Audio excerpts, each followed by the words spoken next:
Hello everyone, कैसे हैं आप लोग। आई होप आप लोग अच्छे होंगे। आज के लेक्चर में हम लोग बेसिकली कोऑर्डिनेट ज्योमेट्री के बारे में पढ़ने वाले हैं। ये बेसिक मैथ्स का बेसिक सा टॉपिक है। इस टॉपिक के अंदर हम लोग बहुत ही लिमिटेड अमाउंट में टॉपिक पढ़ेंगे। मैथ्स के अकॉर्डिंग नहीं पढ़ना है हमें। जो हमारे फिज़िक्स के पॉइंट ऑफ व्यू से यूज़ होने वाला है उसी टॉपिक को हम लोग डिस्कस करेंगे बच्चों। तो टॉपिक का नाम है बच्चों basically coordinate geometry. Coordinate geometry बच्चों बहुत ही बड़ा टॉपिक है, बट अगर हम बात करें फिज़िक्स के पॉइंट ऑफ व्यू से बहुत ही छोटा सा टॉपिक है, ठीक है, क्योंकि हम उतने से पोर्शन को ही कवर करेंगे जो कि फिज़िक्स के लिए इम्पोर्टेंट है। बच्चों कोऑर्डिनेट ज्योमेट्री होता क्या है? कोऑर्डिनेट ज्योमेट्री में हम लोग किसी भी स्ट्रक्चर ज्योमेट्री को रिप्रेजेंट करने की कोशिश करेंगे। यहाँ पे हमारे सिलेबस में स्ट्रेट लाइन या पॉइंट को रिप्रेजेंट करने की बात हो रही होगी और एक डिस्टेंस फॉर्मूला हम लोग यहाँ पे पढ़ने वाले हैं। तो बेसिकली कोऑर्डिनेट ज्योमेट्री में हम किसी भी ज्योमेट्री को रिप्रेजेंट करना चाहते हैं तो उसके लिए हमें एक एक्सिस की रिक्वायरमेंट है। एक्सिस और एक्सिस कुछ भी किसी भी तरीके से लिखा जा सकता है। एक्सिस में 3 एक्सिस होती हैं। जैसे अगर हम बात करें यहाँ पे x axis, this is x axis, ये हमारे पास वाई एक्सिस है और ये हमारे पास ये जेड एक्सिस है। ये हमारे लिए एक्सिस हो जाएगा। इस एक्सिस के अंदर हम किसी भी एक पॉइंट को रिप्रेजेंट कर सकते हैं। अगर पॉइंट किसी एक लाइन किसी एक्सिस पे लाई कर रहा हो, लेट्स सपोज ये किसी एक्सिस पे यहाँ पे लाई कर रहा है, तो इस सिनेरियो में हमें एक कोऑर्डिनेट से काम चल सकता है। अगर ये पॉइंट किसी एक प्लेन में लाई कर रहा हो, let's suppose Z Y plane में लाई कर रहा है यहाँ पे, तो 2 कोऑर्डिनेट्स की रिक्वायरमेंट होगी। अगर हम बात करें यहाँ पे इस कोऑर्डिनेट एक्सिस के अंदर अगर हम किसी पॉइंट को एक स्पेस के अंदर रिप्रेजेंट करते हैं, लेट्स सपोज यहाँ पे ये स्पेस में रिप्रेजेंट कर रहे हैं, तो इसको रिप्रेजेंट करने के लिए हमें 3 कोऑर्डिनेट्स की रिक्वायरमेंट होगी। क्लियर? अब ये जो पॉइंट्स हम लोग रिप्रेजेंट करेंगे यहाँ पे, तो इन पॉइंट्स को हम लोग बेसिकली किसी एक रेफरेंस पॉइंट के रिस्पेक्ट में डिफाइन करते हैं। यहाँ पे रेफरेंस पॉइंट हम मान ले रहे हैं कि लेट सपोज कि ये ओरिजिन होगा। इसके रिस्पेक्ट में हम किसी भी दूसरे पॉइंट को रिप्रेजेंट करेंगे। लेट सपोज कि ये एक पॉइंट है जो कि एक्स वाई प्लेन में लाई कर रहा है, तो अगर इस एक्स वाई प्लेन में लाई करने वाले एक पॉइंट को रिप्रेजेंट करना है मैं, तो ये मैं एक एरो ड्रॉ करूँगा ओरिजिन से इस तरीके से। This is the position vector of this point. इसको रिप्रेजेंट करने के लिए हमारे पास 2 कोऑर्डिनेट्स की रिक्वायरमेंट होगी, एक्स और वाई। क्लियर? तो ये जो पॉइंट लाई कर रहा है, ये पॉइंट प्लेन में लाई कर रहा था। अगर यही पॉइंट स्पेस में लाई करने लग जाए, तो उस सिनेरियो में हमें यहाँ पे 3 कोऑर्डिनेट्स की रिक्वायरमेंट होगी। लेट सपोज यहाँ पे मैंने इस पॉइंट को रिप्रेजेंट करा, ये पॉइंट है, और इस पॉइंट को रिप्रेजेंट करने के लिए ये स्पेस में लाई कर रहा है इस तरीके से,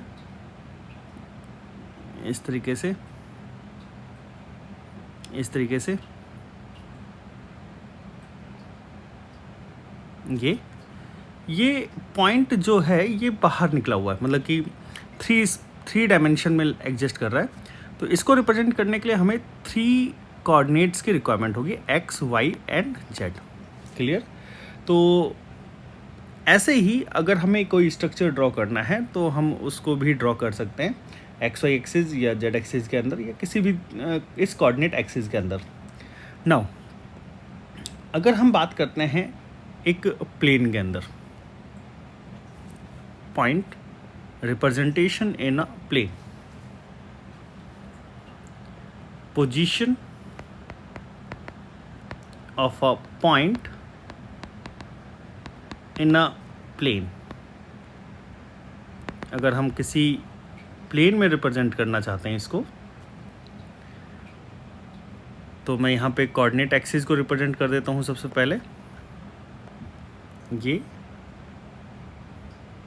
हमारे पास एक्स वाई एक्सिस हो जाएगा और एक जेड एक्सिस भी बना देते हैं। चलिए यहाँ पे एक्स वाई एक्सिस की ही बात कर रहे हैं क्योंकि हमारे पास यहाँ पे प्लेन में रिक्वायरमेंट है। तो प्लेन में अगर मैं इस पॉइंट को रिप्रेजेंट करना चाहता हूँ तो ये पॉइंट है हमारे पास और ये पॉइंट इस तरीके से रिप्रेजेंट हो रहा है और ये कोऑर्डिनेट 0,0 है और इसका कोऑर्डिनेट x, y हो जाएगा। यहाँ पे जो x है, x ये कहलाता है एब्सिसा। ये क्या कहलाता है? Abscissa.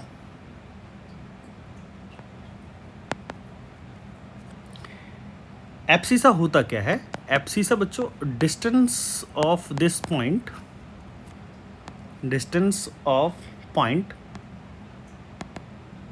From y axis, from y axis. और ये जो y है, y is the ordinates, ordinates कहलाता है। ये distance of this point, of point from x axis, from x axis, ये हमारा y कोऑर्डिनेट, y कोऑर्डिनेट को हम ऑर्डिनेट बोलते हैं और x कोऑर्डिनेट को हम एब्सिसा बोलते हैं। नाउ हमें एक टर्म और डिस्कस करनी है, that is the distance formula, that is the distance formula.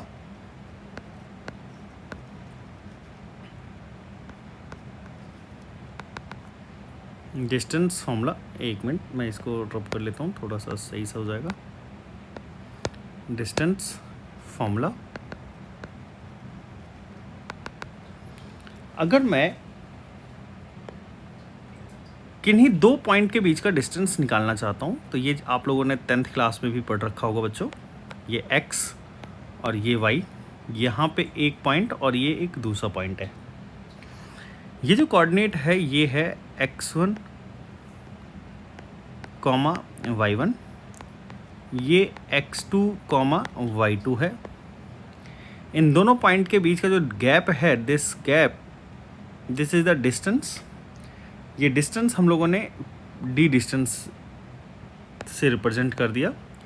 इस पॉइंट का नाम दे दिया p और इस वाले पॉइंट का नाम दे दिया q। क्लियर? नाउ ये अगर हमें डिस्टेंस फाइंड आउट करना है तो कैसे फाइंड आउट किया जाएगा? इसके लिए हमारे पास एक फॉर्मूला होता है, distance d is equal to under root में x2 माइनस x1 का whole square plus y2 minus y1 का whole square. This is the distance between these two points. ये जो हम पढ़ रहे हैं ये हम पढ़ रहे हैं इन अ प्लेन, ये हमने पढ़ा in a plane. Clear? Now representation of point in 3 dimension space, position of a point in 3D space। अगर मैं 3 डायमेंशन स्पेस के अंदर मैं बात कर रहा हूँ या स्पेस के अंदर बात करूँगा तो एक किसी भी एक पॉइंट को रिप्रेजेंट करने के लिए हमें 3 कोऑर्डिनेट्स की रिक्वायरमेंट होगी, that is x, y and z, x, y and z। Clear? अब मैं यहाँ पे 2 पॉइंट्स को रिप्रेजेंट करता हूँ। एक पॉइंट है P, ये पॉइंट, और एक पॉइंट है Q। इन दोनों पॉइंट की, चलो पहले यहाँ पे मैं किसी एक पॉइंट की बात कर लेता हूँ। चलो यहाँ पे किसी एक पॉइंट की बात कर लेता हूँ, डेट इज़ लेट सपोज कि ये एक पॉइंट है P, ये एक पॉइंट है P। इस पॉइंट को रिप्रेजेंट करने के लिए, क्योंकि स्पेस में लाई कर रहा है, तो स्पेस में लाई करने के लिए मेरे को इस पॉइंट को रिप्रेजेंट करना होगा इन 3 dimension space, x, y, z।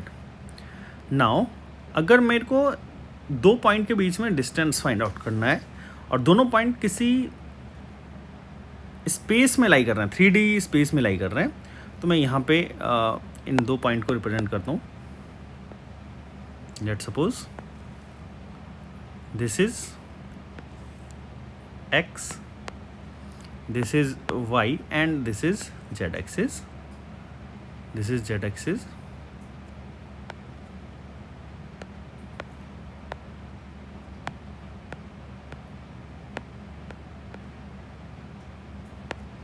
This is z axis. यहाँ पे एक पॉइंट है P and this is another point Q. इस पॉइंट को रिप्रेजेंट करना है तो ये मैंने ओरिजिन से इसका पोजीशन रिप्रेजेंट कर दिया. इस पॉइंट को रिप्रेजेंट करना है तो ये मैंने ओरिजिन से रिप्रेजेंट कर दिया Q. नाउ अगर मेरे को इन दो पॉइंट के बीच का गैप फाइंड आउट करना है, this is the distance of these two points. अगर मेरे को इन दो पॉइंट का डिस्टेंस फाइंड आउट करना है, this is the distance d. अगर मैं इनके कोऑर्डिनेट्स रिप्रेजेंट करता हूँ बच्चों, कोऑर्डिनेट्स कैसे होंगे इन दो पॉइंट्स के, this is x1 y1 and z1 और इसका कोऑर्डिनेट हो जाएगा x2 y2 z2. अब मेरे को अगर डिस्टेंस फार्मूला फाइंड आउट करना है इन दो पॉइंट के लिए, तो same distance formula in space, that is d is equal to under root में x2 माइनस x1 का whole square plus y2 minus y1 का whole square plus z2 minus z1 का whole square. This is the distance formula between these two points. Now मैं एक दो example discuss करता हूँ, फिर उसके बाद हम लोग कुछ और टर्म्स डिस्कस करते हैं. एग्जाम्पल है हमारे पास,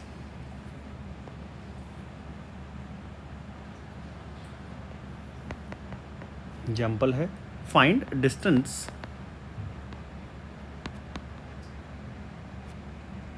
between two points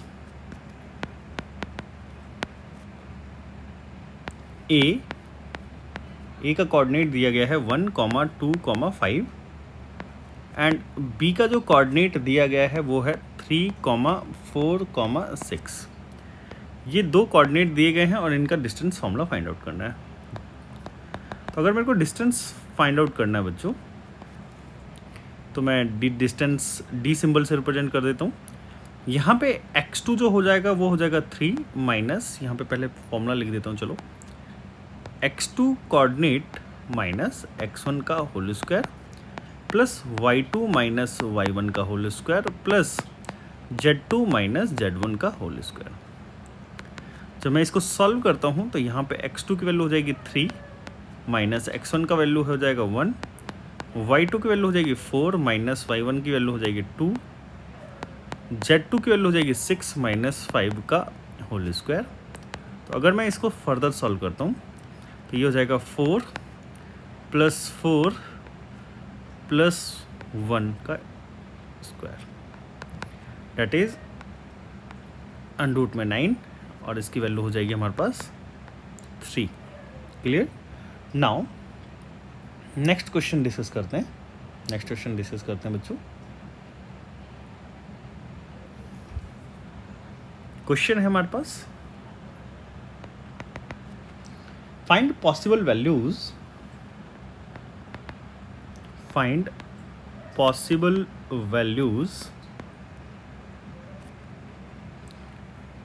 of A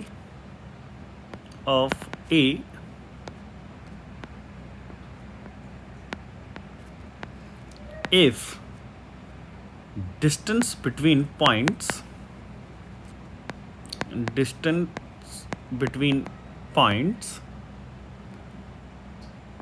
-9 and A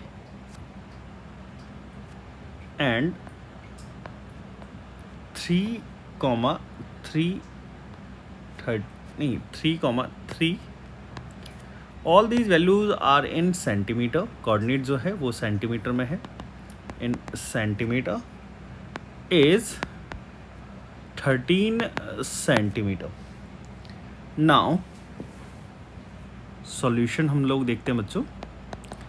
यहाँ पे बोला गया है कि हमें 2 पॉइंट्स दिए गए, एक पॉइंट ये रहा और दूसरा पॉइंट ये रहा। इन दोनों पॉइंट के बीच का जो गैप है वो 13 सेंटीमीटर, हमें ए की वैल्यू फाइंड आउट करनी है। तो अगर मैं डी की वैल्यू फाइंड आउट करना चाहता हूँ, डेट इज़ यहाँ पे हो जाएगा 3 माइनस ऑफ 9 का होल स्क्वायर प्लस 3 माइनस ए का होल स्क्वायर। ये जो डिस्टेंस दिया गया है, ये डिस्टेंस है हमारे पास 13। अगर मैं इसको फर्दर सॉल्व करता हूँ बच्चों, तो ये हो जाएगा अंडरूट में 12 का होल स्क्वायर प्लस 3 माइनस ए का होल स्क्वायर। ये अंडरूट इस साइड आ जाएगा तो 169, यहाँ पे 144 प्लस 3 माइनस ए का होल स्क्वायर हो जाएगा। जब मैं इस वाली टर्म को इधर लेके आऊँगा तो यहाँ पे वैल्यू जो बचेगी वो बचेगी 25 और यहाँ पे 3 माइनस ए का होल स्क्वायर। जब मैं इस स्क्वायर को इस साइड लेके आऊँगा, अंडरूट में कन्वर्ट हो जाएगा ये 25, यहाँ पे 25 और यहाँ पे वैल्यू बनेगी 3 माइनस ए, यहाँ पे वैल्यू बनेगी 5, ये प्लस माइनस 5 होगा। अब मैं ए की वैल्यू को सॉल्व करूँगा यहाँ पे, तो प्लस माइनस 5 माइनस 3 और ये हो जाएगा माइनस ए। इसके अलावा अगर मैं इसको फर्दर सॉल्व करता हूँ, तो अगर मैं प्लस वैल्यू लेके चलूँ, plus 5 minus 3 is equal to minus a, तो यहाँ पे वैल्यू जो आएगी वो आएगी प्लस का 2 एंड यहाँ पे माइनस ए की वैल्यू हो जाएगी -2 सेंटीमीटर। ये किस में आ जाएगा? सेंटीमीटर में आ जाएगा। इसके अलावा अगर मैं -5 की वैल्यू लेके चलता हूँ और -3 और यहाँ पे माइनस ए, -8 माइनस ए, ये माइनस से माइनस कट जाएगा और ए की वैल्यू 8 सेंटीमीटर हो सकती है। तो हमारे पास यहाँ पे ए की जो वैल्यू है उसके 2 आंसर हो सकते हैं, -2 और 8 सेंटीमीटर। तो इस तरीके से हमारे पास ये क्वेश्चन हो जाएगा। इसके अलावा अगर हमारे पास एक लाइन पास हो रही हो हमारे कोऑर्डिनेट एक्सिस के अंदर, और लाइन हमें पता है कि किसी भी 2 पॉइंट से पास होने वाली होनी चाहिए। अगर 2 पॉइंट हमें पता है, उन 2 पॉइंट से पास होने वाली एक लाइन पता होगी, तो उस सिनेरियो में हम क्या क्या चीज़ फाइंड आउट कर सकते हैं वो हम लोग डिस्कस करते हैं। नेक्स्ट हम बात करते हैं slope of line.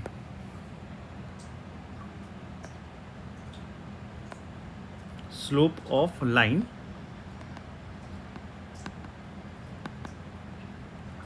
joining 2 points,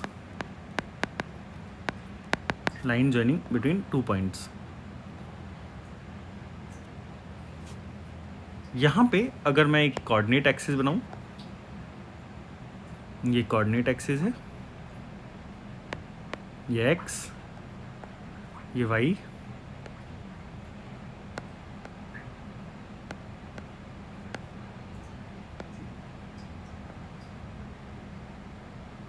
ये है z,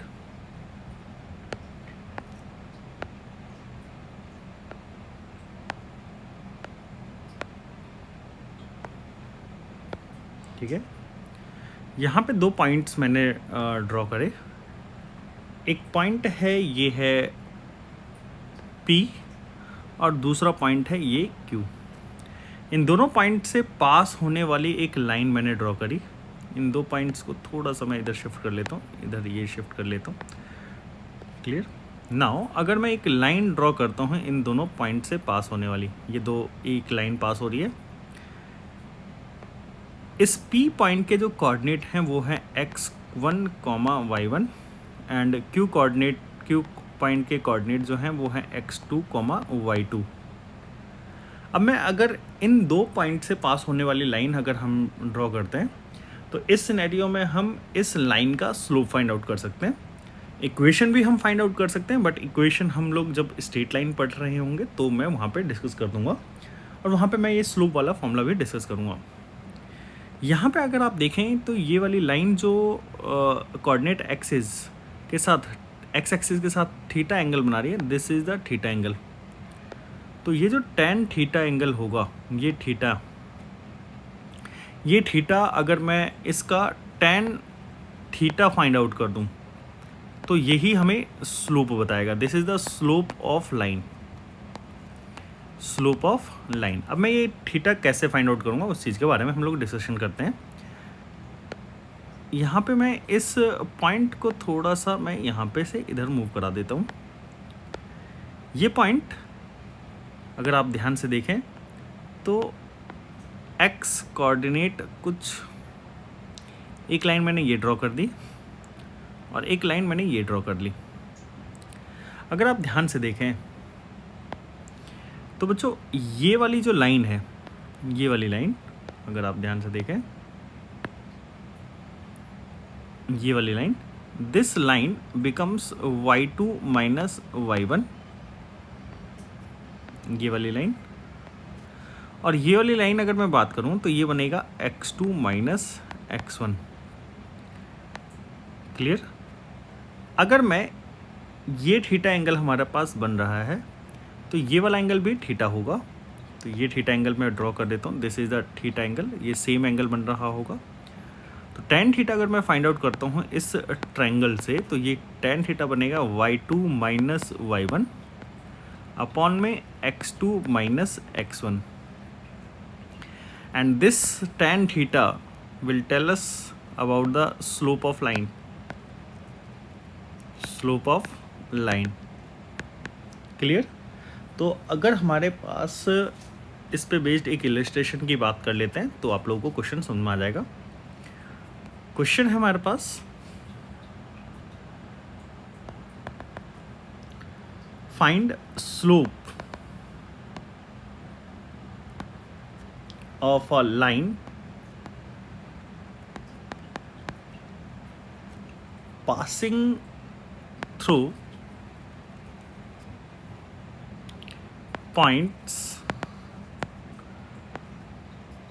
A 2,4 and point B that is 3,8। तो हमें स्लोप बताना है बच्चों। स्लोप के लिए tan थीटा हमें निकालना पड़ेगा और उसकी वैल्यू होती है y2 माइनस y1 अपॉन में x2 माइनस x1। मैं y2 की वैल्यू अगर मैं बात करूं तो यहाँ पे 8 बनता है, माइनस y1 की वैल्यू हो जाएगी 2, x2 की वैल्यू हो जाएगी 3, माइनस x1 की वैल्यू हो जाएगी 2। तो tan थीटा जो हो जाएगा, tan थीटा हो जाएगा यहाँ पे 6, सॉरी एक मिनट, यहाँ पे एक मिस्टेक हुई है। यहाँ पे y1 की वैल्यू है 4, तो y1 की वैल्यू अगर मैं 4 की बात करूँ तो यहाँ पे हमारे पास आ जाएगा 4, ठीक है, और x2 की वैल्यू 3 एंड x1 की वैल्यू 2, ठीक है। तो यहाँ पे वैल्यू आ जाएगी 4 divided by 1, then tan theta is equal to 4 and this is the slope of line. Slope of line which passes through A and B, A and B point से pass हो रहा हूँ। नाउ एक और example देख लेते हैं बच्चों।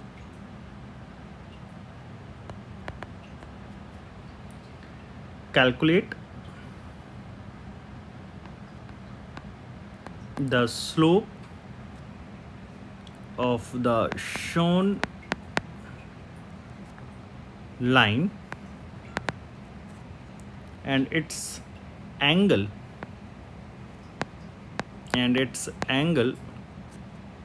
with x axis। हमें स्लोप भी बताना है, एक लाइन जो कि हमें अभी डायग्राम दिया जाएगा जिसका, और उसका एंगल कितना बन रहा है एक्स एक्सिस के साथ ये भी हमें बताना है। तो ये हमारे पास एक्स एक्सिस है, ये वाई एक्सिस है। यहाँ पे एक लाइन हमने ये ड्रॉ कर दिया, ये पॉइंट 0,2, ये पॉइंट 2,0। अब अगर हम बात करें इस लाइन के स्लोप की, तो ये लाइन कितना स्लोप बना रहा होगा उस चीज़ के बारे में बात करते हैं। इसको मैं कॉपी करके पेस्ट कर लेता हूँ। ये लाइन हमें क्वेश्चन में गिवन दिया गया है, इस लाइन का स्लोप हमें बताना है। तो स्लोप तो हमें पता है कि बच्चों tan थीटा हो जाता है, that is y2 minus y1 upon में x2 माइनस x1। यहाँ पे y2 जो है वो हो जाएगा, मैं इसको सेकंड पॉइंट मान लेता हूँ और इसको हमने फर्स्ट पॉइंट मान लिया। तो y2 की वैल्यू कितनी हो जाएगी बच्चों 2, y1 की वैल्यू हो जाएगी 0, x2 की वैल्यू हो जाएगी 2, x2 की वैल्यू 0, सॉरी x2 की वैल्यू 0 और x1 की वैल्यू हो जाएगी 2। तो यहाँ पे अगर आप देखें तो tan थीटा की वैल्यू -1 हो रही है, -1। थीटा जो बनेगा वो एक्स एक्सिस के साथ 135 डिग्री का एंगल बन रहा होगा। तो आई होप आप लोगों को समझ में आया होगा। यहाँ पे स्लोप जो है हमारे पास नेगेटिव स्लोप है, क्लियर। यहाँ पे थीटा 135 डिग्री का एंगल बन रहा होगा, क्लियर। तो आज के लिए बस इतना ही, बाकी का हम लोग नेक्स्ट लेक्चर में मिलते हैं। Okay bye.